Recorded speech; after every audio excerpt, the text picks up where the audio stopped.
Another lensing video. Yes. Anyway, related to Ken, he did a video on lenses, telescope, a little telescope conversation. And yes, the videos, he just kind of repeats the same thing every just over and over and throughout the video. 60-inch or 600, which doesn't exist, and would. How many inches? Well, yeah, there is. How many feet the Keck Observatory mirror is? Do you know the answer to that one? There's not a trick. So he says it's not a trick. He just keeps it's not a trick. Well, anyway, he's basically talking about seeing a star, and it's only one little tiny dot on here. But see, it really isn't, and that's the catch. And so I was thinking about this. So the biggest critique I have is that the cosmic lensing images. Yeah, there's got to be, I don't know if somebody can find a link where they have actually the same place in space, photographs from different years, because that's really missing, because, then you'd be able to see differences, changes, and certainly from different angles, and I just don't know why that's missing. You think that would be the first thing somebody observing this stuff would want, is to have a picture from two different angles of the same area. But I guess they don't think the way I do. Anyway, alright, so the subject of how you resolve images and all that stuff, I've been thinking about this stuff, and it's just very interesting to think about. So, you have something, because the first thing I was thinking about is the fact that this idea of things getting smaller in the distance is sort of just an illusion. Obviously it's an illusion.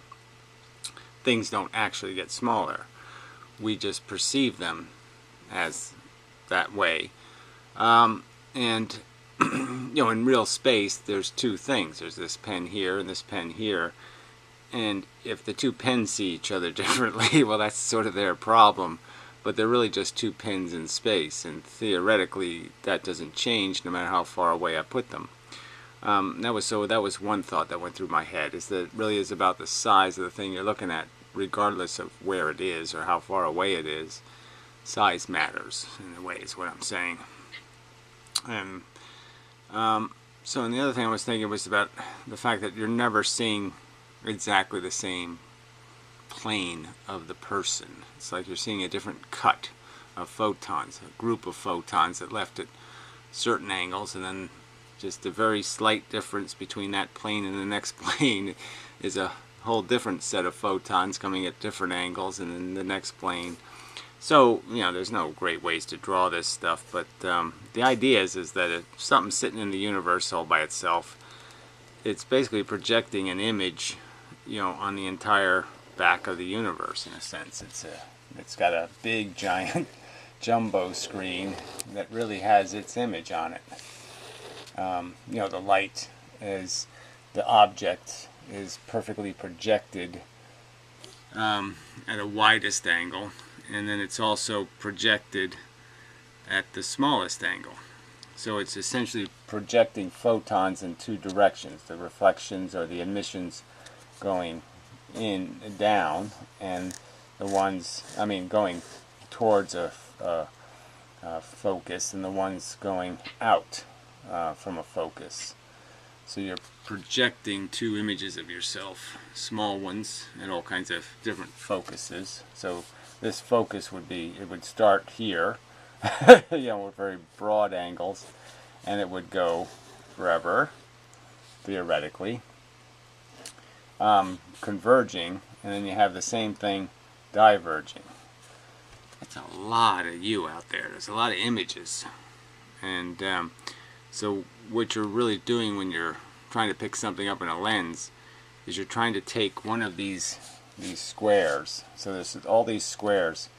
You could just think there's the big squares are, there's a bunch of them at different locations that are all different sizes.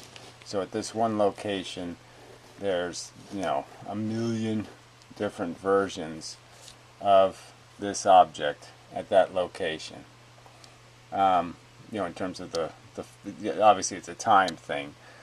There's all new ones at each new time, but at any one moment in time, there's a big giant image, and there's another image that's a little smaller, and another smaller and smaller, and I don't know, million of them, zillion of them. It's just an amazing, it's an amazing number of photons. It's just, when you start thinking about it, it's just, you know, the density of the universe is just insane. And so what you're doing when you're trying to look at something is you're trying to get the biggest image, because that has the most pixels in it.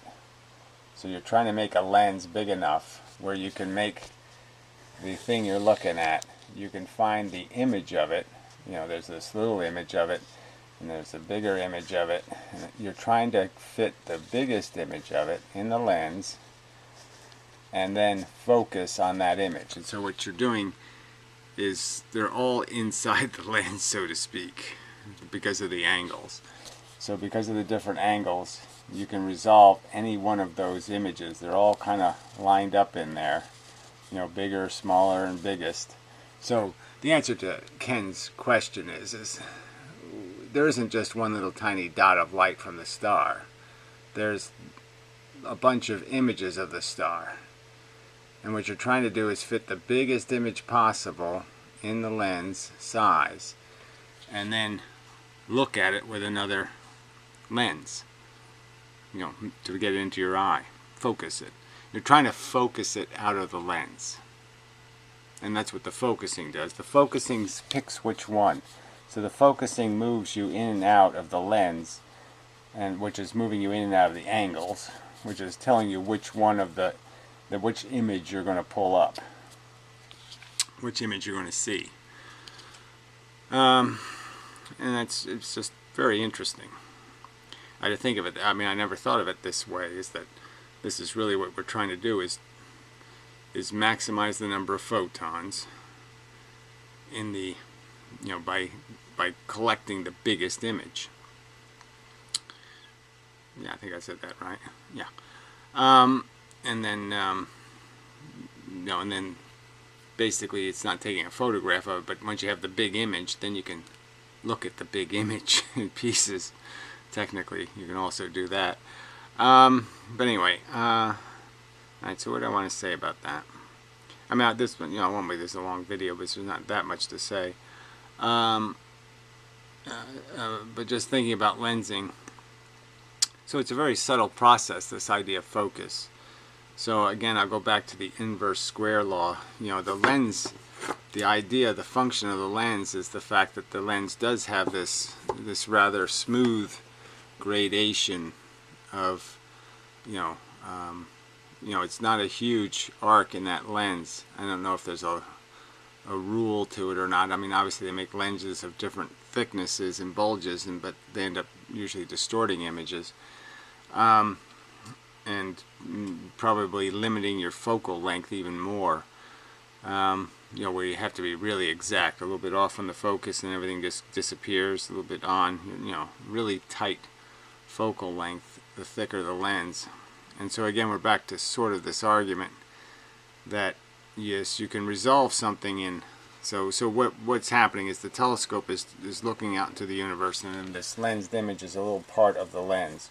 It's still a very big lens, you know, I mean, it might be a light year across. So this little lens is still, this is a huge picture. Okay, so the far away thing has been, we're taking we're grabbing the image that's something like, you know, a pretty big image that's inside, that's hitting, that's in process. So as something, it starts off, this image starts off here, you know, small, and it just keeps getting bigger as it converges out. And so you can grab it at any place. And so we're grabbing this image at this size. Now there's a bigger image like this, and there's a bigger image like this, but we can't focus on that one. So this one apparently is in some sort of focal range where we're at the right distance from it to see it, to focus on it. And so again, my argument would be, though, but the inverse square law creates a kind of sharp lens. I mean, it's a very, very bulged lens, And it'd be really hard to imagine how you could ever get a clean focus with such a strangely shaped lens. I mean, it would be a very, very not a smooth. The photons that are supposed to be kind of they don't have to be close to each other. Well, that's the other argument I want to make. As this lens gets bigger and bigger, obviously the photons get further and further apart. You know, so you do spread them out in their density. But there's clearly there's an advantage to getting. So I'm trying to think of which one has more resolution, the converging image or the diverging image. I mean, if you could ideally just collect the converging image all the way here at Earth and not even bother with this blow up, which one would have more detail in it? And it's hard to figure. Precise, you know, well, with my limited brain, it's hard to figure anyway. Alright, so let's see, what else am I want to say here? Oh yeah, the other trick is there's different versions of this that are moving through space in different locations. So there's all, you know, it is like you can have this image projected in this spot, and it's also projected in this spot, and it's also projected in this spot. I mean, it's in all those locations. You know, the pixels are in the right sequence, and the pattern is moving through space. So it's like the image is actually moving through space. The arrangement of the photons is just right, and so you're spreading an image over these, you know, huge amounts of, like I said, light year across. I mean, gigantic amounts of space where you're spreading this portrait. And yeah, it would just seem unlikely, you know, that you would have the right, all the angles would be right to reconstruct the angles at the receiving end correctly, to resolve anything, to have any kind of detail, to even get any kind of image besides just a bunch of blurry junk. But the fact that they don't, I don't know how, you know, I don't know whether they can get just blurry junk. You know, it's an interesting, like I say, I've not figured out exactly how telescopes focus at such distances, because it would seem to me they couldn't have a focus that goes from, you know, 2 billion light years to 2.5 billion, and then they can't see anything after that or earlier than that or something. I mean, the focal plane, I can't imagine how it could have any thinness to it.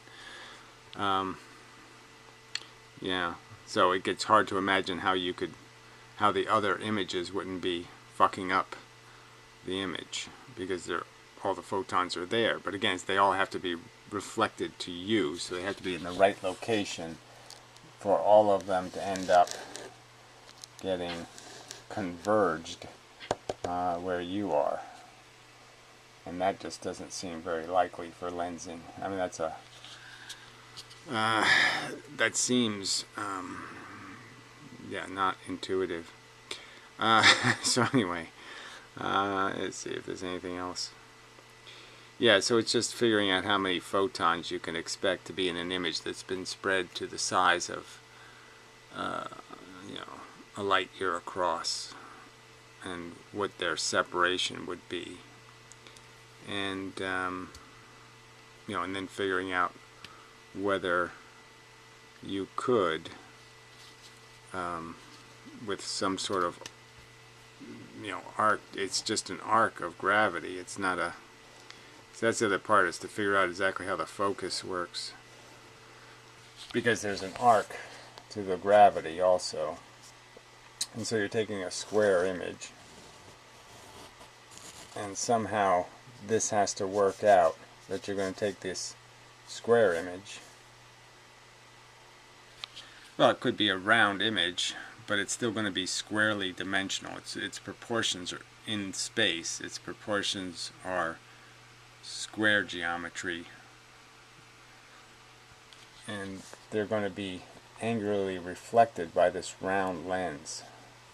That's the part that's a little bit complicated too, to figure out how that works out at such different distances. Well, anyway, so yeah, it's a complex subject, but interesting. But again, first my critique is that this is kind of rigid geometry. All the lensing images don't obey any of this rigid geometry.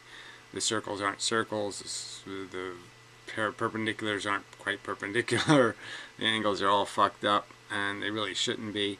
And again, this, you really can't tell what you're seeing unless you can get maybe two images of the same thing from two angles, and that'll tell you a lot about what you're looking at, which one's an artifact and which one's a real thing.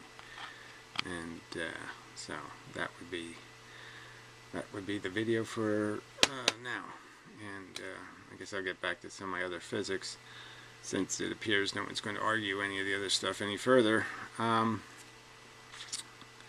Yeah, maybe I'll do another relativity video just to sum it up, but on the subject of momentum and the implications of people saying I can give momentum by just moving something.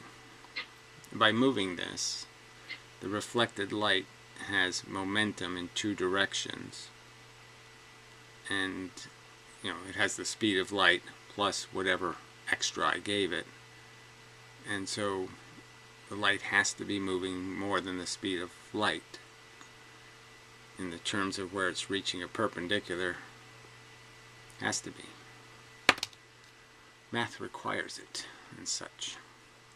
So anyway, so I'm saying they're breaking conservation of momentum, in the sense the conservation of the speed of light.